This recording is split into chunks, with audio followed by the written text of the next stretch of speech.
Genius.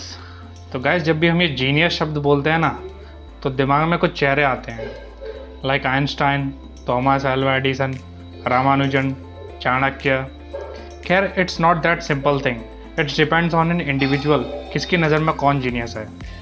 कोई actor, singer, dancer और scientist etcetera, कोई भी किसी की भी नज़र में जीनियस हो सकता है। तो आज हम बात करने वाले हैं सर एल्बर्ट आइंस्टाइन के बारे में, जिसके नाम मात्र से बोलने से ही E=mc² का फॉर्मूला याद आता है, जो स्पेस, टाइम, फैब्रिक जैसी चीज़ें दिमाग में आने लगती हैं। गाइस, आइंस्टाइन एक ऐसे साइंटिस्ट थे जो लाखों में से एक नहीं बल्कि करोड़ों में से एक बार ही होते हैं। गाइस, जिन्होंने सर आइजैक न्यूटन की ग्रेविटेशन वाली थ्योरी को चुनौती देते हुए ग्रेविटी के ऊपर अपनी नई थ्योरी दी थी। गाइस, नॉर्मली साइंटिस्ट पहले रिसर्च करते हैं, फिर जो रिजल्ट्स उन्हें मिलता है उसी के आधार पर वो अपनी थ्योरी देते हैं। But in case of Einstein he was very different person. वो बहुत ज़्यादा अलग थे अदर साइंटिस्ट से। ये बहुत ज़्यादा क्यूरियस स्वभाव के थे। ये अपनी कल्पना की दुनिया में ही सारी चीज़ें कर लेते थे और इसी इमेजिनेशन के आधार पर फिर थ्योरी लिखते थे। गाइस, जीनियस दिमाग के लिए कोई भी चीज़ आम या मामूली नहीं होती। उनके लिए हर चीज़ मिस्टीरियस होती है, एक रेत के कण से लेकर इस यूनिवर्स तक। तो चलिए आइंस्टाइन सर के स्पेस एंड टाइम थ्योरी को समझने की कोशिश करते हैं। गाइस, मान लीजिए आप एक ट्रेन में बैठे हो और आपका दोस्त बाहर खड़ा है ट्रेन से। आप दोनों के हाथ में एक घड़ी है और वो ट्रेन जिसमें आप बैठे हो वो लाइट की स्पीड से ट्रैवल कर रही है, मतलब 3 लाख किलोमीटर पर सेकंड। आप जब ट्रेन में बैठे थे तो आप और आपका फ्रेंड जो बाहर खड़ा है, दोनों की घड़ी में सेम टाइम था। अब आपका दोस्त बाहर से ट्रेन को देख रहा है कि ट्रेन की लेंथ कम होने लगी है, मीन्स ट्रेन उसे छोटी दिखाई दे रही है। आप जो ट्रेन में बैठे हो, आपकी घड़ी का टाइम अपने बाहर खड़े दोस्त के कंपैरिजन में बहुत ज़्यादा धीरे चलने लगा है।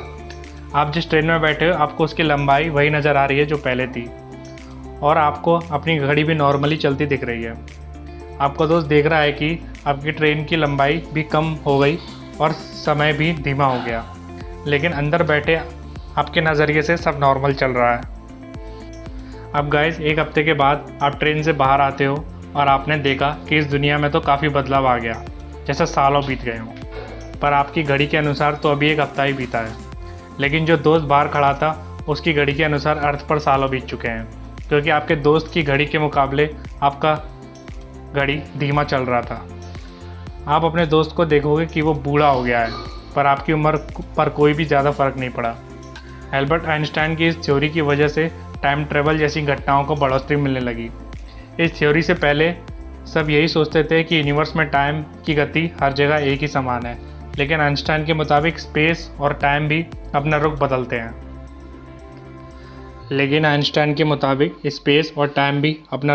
रहते हैं।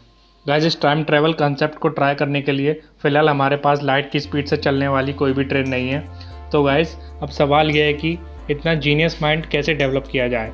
इसका जवाब है कि कोई जीनियस बनता नहीं है, हम सभी जीनियस पैदा होते हैं।